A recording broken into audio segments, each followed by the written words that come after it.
बस बस एक बार और फिर मैं इसे फेंक दूंगा, उसने खुद से कहा और डरते डरते उसने अपनी आखिरी तस्वीर ली। फोटो बाहर आई। तस्वीर देखते ही उसके होश उड़ गए। अनुज एक गरीब परिवार का लड़का था।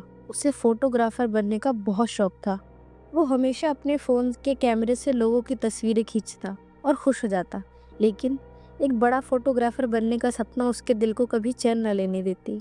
वो हमेशा दूसरे फोटोग्राफर को देखकर उनके जैसा बनने की कोशिश करता। यार, तू क्या फोटोग्राफर बनेगा? तेरे पास तो एक ढंग का कैमरा लेने का भी पैसा नहीं है, हंसते हुए उसके दोस्तों ने मजाक उड़ाया। पर ये बात भी सच थी। अनुज की माली हालत कुछ ठीक नहीं थी। परिवार में केवल एक माँ ही थी जो दूसरों के घरों में जाकर काम करती और थोड़े बहुत पैसे कमाती।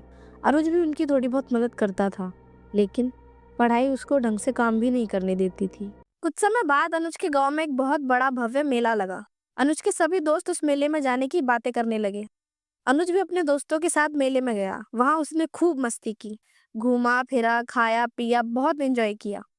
मेले से वापस आते समय अनुज का ध्यान एक पुरानी दुकान की तरफ गया जो अंधेरे में था। अनुज को उस पुरानी दुकान का सम्मोहन अपनी ओर आकर्षित करने लगा। अनुज को एक अनदेखी शक्ति वहां खींचने लगी। अनुज ना चाहते हुए वहां चला गया। उस अंधेरी पुरानी सी दुकान में अनुज ने एक पुराना सा कैमरा देखा। कैमरा देखते ही मानो उसकी खुशी का ठिकाना नहीं रहा। कैमरा पुराना था लेकिन काम करता था। अनुज ने तुरंत वो कैमरा खरीदा और घर ले आया। घर आते ही उसने खुद को कैमरे के साथ एक रूम में बंद कर लिया। रात को जब सब सो चुके थे, अनुज ने अपने कैमरे की एक तस्वीर खींची। फोटो धीरे धीरे प्रिंट होकर बाहर आई, लेकिन तस्वीर देखने के बाद उसके चेहरे का रंग उड़ गया। तस्वीर में उसके कमरे के कोने में कोई खड़ा था, एक धुंधली लंबी परछाई। अनुज ने घबराकर कैमरे उसी कोने में फेंक दिया।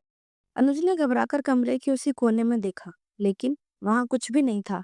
उसने खुद को समझाया कि शायद कैमरे में कोई खराबी होगी या लेंस में धूल जम गई होगी, लेकिन फिर भी दिल की बेचैनी कम नहीं हुई।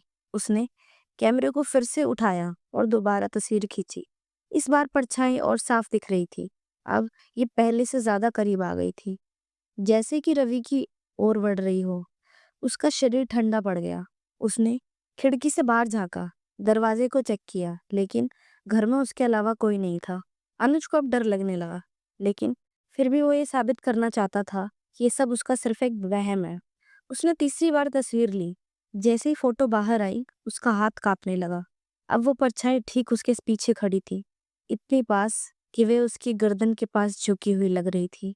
अनुज के गले से एक शब्द भी नहीं निकला। उसका सिर चकराने लगा।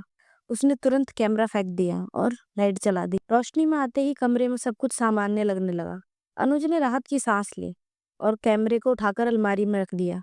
बस बस एक बार और फिर मैं इसे फेंक दूंगा, उसने खुद से कहा। डरते डरते उसने आखिरी तस्वीर ली। फोटो बाहर आई। इस बार तस्वीर में कोई परछाई नहीं थी, बल्कि अब तस्वीर में सिर्फ उसका खुद का चेहरा था। लेकिन उसकी आंखें खाली थी, काले गड्ढों में बदल चुकी थी, जैसे किसी ने उसकी आंखों को खींचकर निकाल दिया हो। अनुज घबराकर पीछे हटा, लेकिन तभी कैमरा अपने आप फिर से क्लिक हुआ। उसने देखा, कैमरे का लेंस अब उसकी ओर मुड़ चुका था, जैसे कोई दूसरी तरफ से उसे देख रहा हो। अगली सुबह अनुज का कैमरा खाली था। बस फर्श पर एक पोलराइड तस्वीर पड़ी थी, जिसमें उसका चेहरा था, बिना आंखों के।